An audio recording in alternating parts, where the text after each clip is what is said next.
Now to discuss this, I'm joined by Convener, Coalition of Civil Society Organizations for Good Governance, Shina Loremikan. Hello, Shina. Thank you so much for joining us at this time. Good evening. Good evening, and thank you so much for joining us. Thank you for having me with you. Yes, I can hear you now. All right, so Shina, what is your stance on the recent calls by some state governors to pay a reduced minimum wage? Interestingly, everything looks political.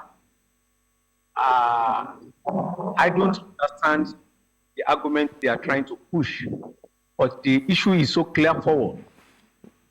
State government can decide to pay whatever they like, but it can never be below the national minimum wage. If a national minimum wage has been fixed by the Constitution and by law, the states are compelled to pay. Remember, we are running a federal system where there is a conflict of law between the federal and state law. That of the federal supersedes. So if the federal government has fixed an amount as minimum wage, the states are obliged to pay. You should also remember that Nigeria is also a signatory to the African Charter. Likewise, we are also a signatory to the Universal Declaration of Human Rights.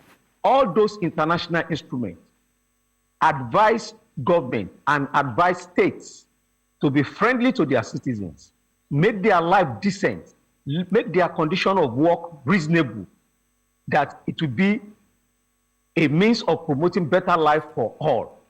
So now to be saying you want to pay below the federal government's agreed minimum wage, it's a setback, an embarrassment.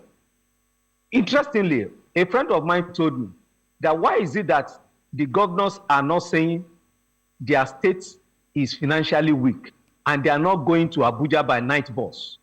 They also go to Abuja with SUV. They also go to Abuja by first class tickets. They don't hang around in private guest house. They stay in five-star hotels. So when it is time to pay those who work for you, you then say the state is broke. We may not have the capacity. Honestly speaking, we need to create wealth. The state governors need to be very creative. Kaduna State, for example, there are a lot of mineral resources in Kaduna, agricultural products, even ginger, ordinary ginger. Kaduna State can produce ginger. Okay.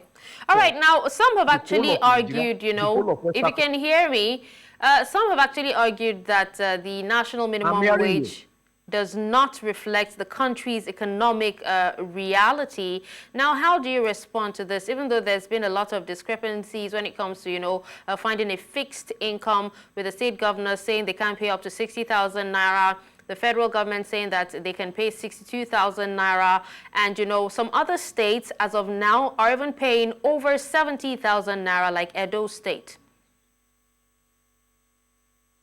Okay. Let me just pick one sector, the aviation sector.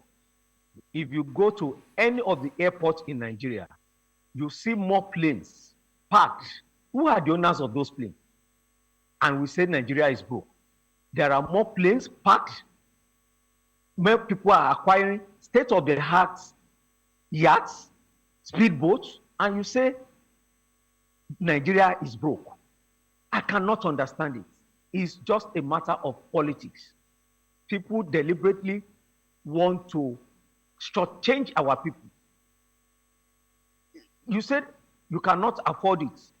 Like I said, none of the governors is using I pass my neighbor generator. They are using generators over 100 kVA.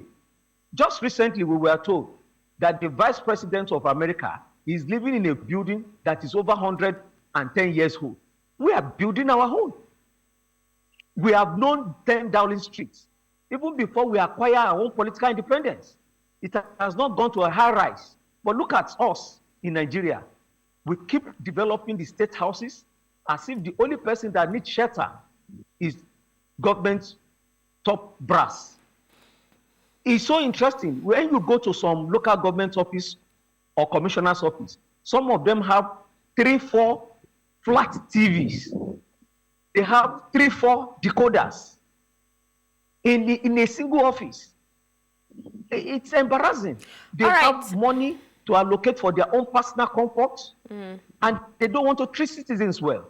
All right, Shina, now in the absence of, dragging the issue of minimum wage longer than, they're supposed to, what steps would you say can the NLC take to engage with state governments and other stakeholders to ensure the implementation of a uniform, very importantly, a uniform national minimum wage? It's very painful that everything is political. I wish the sort of labor leaders we have around now are like people like Michael Imodu, Azan Sumonu. It won't be as business as usual. The sort of labor leaders we have now is as if it's business as usual. Even while negotiating with government, you see them laughing as if they don't know the pains people are going through. You need to move around town. You need to go and ask for the cost of living. Is it bread? Is it rice? Is it gari? Is it yam? Is it potato? Go and look at the cost of accommodation. A bedroom, a 2-bedroom. Go and look at cost of transportation. Recently, I went through ferry from Ikorodu to CMS. It cost me one way over 1,500. One way. If you are a worker and you are taking that route, it means you spend minimum of 3,000 naira a day. Mere transportation. No breakfast, no lunch, no dinner. What will be left? If you make 3,000 times 5, Monday to Friday, then you repeat it for a week. What is left? Just transportation alone. And we don't want to be a burden to ourselves. God help you if you have malaria or typhoid. 5,005 cannot treat you. It's a problem. Okay. We need to be frank. We need to sit down and be honest to ourselves. God is also listening to us. He's seeing us with the numerous resources He has given us, and we are treating ourselves as if we are still in the 15th or 16th century when slavery was going on. Yes. Well, thank you so much, Shina, for speaking to us and also for your time. We appreciate you. Thank you very much, too.